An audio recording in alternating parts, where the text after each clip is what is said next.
You need to move on. The advice everyone gives, the solution to heartbreak, loss, disappointment, grief, just move on. As if emotions have an expiry date, as if there's a socially acceptable timeline for processing pain, as if moving on is something you can simply decide to do, like changing your phone contract or getting a new haircut. Here's the uncomfortable truth. Moving on is overrated, not because wallowing is noble, not because you should stay stuck forever, but because we've turned moving on into a performance, a way to prove you're healed, strong, over it, today about. And in doing so, we've devalued the most honest thing you can do. Sit with it. This is Overthinking Department, where we don't rush grief to meet societal deadlines. Let's talk about why moving on is a lie sold by people uncomfortable with your emotions. We live in a culture that hates stillness. We must be progressing, growing, evolving, moving, forward, always forward. Grief, give it a week. Heartbreak, 3 months, maximum. Job loss, weekend of wine, then back to LinkedIn. Have you moved on yet? As if it's a destination you arrive at, as if one day you wake up and your emotions have simply relocated. But emotions don't work like that. They're not linear. They don't follow schedules. They don't care about your timeline or anyone else's expectation of when you should be over it. And yet, society treats prolonged emotion as failure. Still sad about the breakup 6 months later, you're dwelling. Still processing the loss a year later, you're stuck. Still angry about what happened, you're bitter. There's a socially acceptable window for pain. Outside that window, you're a problem. You need closure. You need to let go. You need to move on. Do you though? Or do other people just need you to move on because your pain makes them uncomfortable? Salam. Here's the truth. Moving on is often code for stop talking about it. Stop reminding us that bad things happen. Stop making us sit with the reality that life isn't always fixable. Stop being evidence that some wounds don't heal on schedule. Your prolonged emotion is inconvenient, not because it's unhealthy, because it's uncomfortable to witness. People want you to move on so they can stop having to care, so they can stop asking how you're doing, so they can stop feeling guilty for not knowing what to say. Moving on isn't always about you healing. Sometimes it's about them being relieved. One wise soul observed, the only way out is through, not around, not over, through. But we've convinced ourselves that through means quickly. Process it fast, get closure, move on. Except, real processing isn't fast. It's slow, repetitive, exhausting. You don't move through grief in a straight line. You spiral. You think you're fine, then something small, a song, a smell, a date on the calendar, drags you back, and suddenly you're not fine at all. That's not regression, that's processing. Another clever bloke noted, what we resist persists.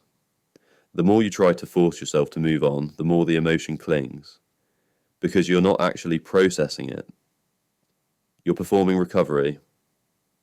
Real healing requires sitting with the discomfort, not distracting yourself, not staying busy, not pretending you're fine because everyone expects you to be.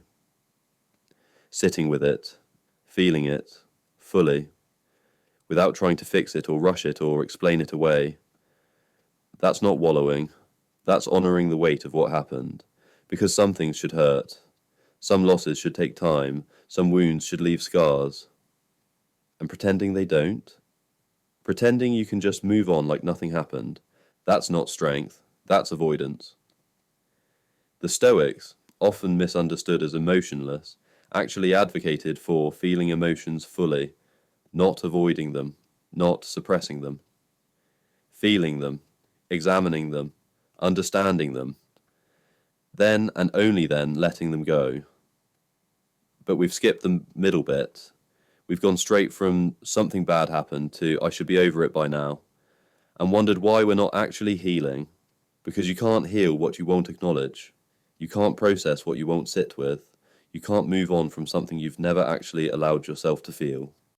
Right, this is the bit that really stings. Closure is a myth. It's sold by films and self-help books and people who need neat endings, but real life doesn't have neat endings. Sometimes people leave without explanation. Sometimes relationships end without resolution. Sometimes you never get the apology you deserve. Sometimes the person who hurt you never understands what they did. And you're supposed to just accept that, move on without closure? Yes. Because closure isn't something someone else gives you. It's something you give yourself. But I need to know why. Do you? Or do you need to feel like it made sense? Because here's the truth. Sometimes there is no why. Sometimes people hurt you because they're careless. Sometimes relationships end because they ran their course. Sometimes bad things happen for no reason at all. And waiting for someone to give you closure, that's giving them power over your healing. They don't owe you an explanation. They probably won't give you one. And even if they do, it probably won't satisfy you. Because closure isn't information, it's acceptance. Accepting that it's over. Accepting that you'll never fully understand. Accepting that some questions don't have answers. That's not moving on. That's sitting with the reality that life doesn't always give you resolution. And that's hard, which is why most people avoid it. They'd rather chase closure, demand explanations, seek apologies, force conversations, than sit with the discomfort of uncertainty. But closure from someone else is a fantasy. Real closure is internal. It's the moment you stop waiting for them to make it make sense, the moment you stop needing their validation to move forward, the moment you realize, I may never understand this, and that's okay. We mortals. That's closure. And it doesn't come from moving on. It comes from sitting with it long enough to accept it. So, if moving on is overrated and closure is a myth, what's the alternative? Sitting with it.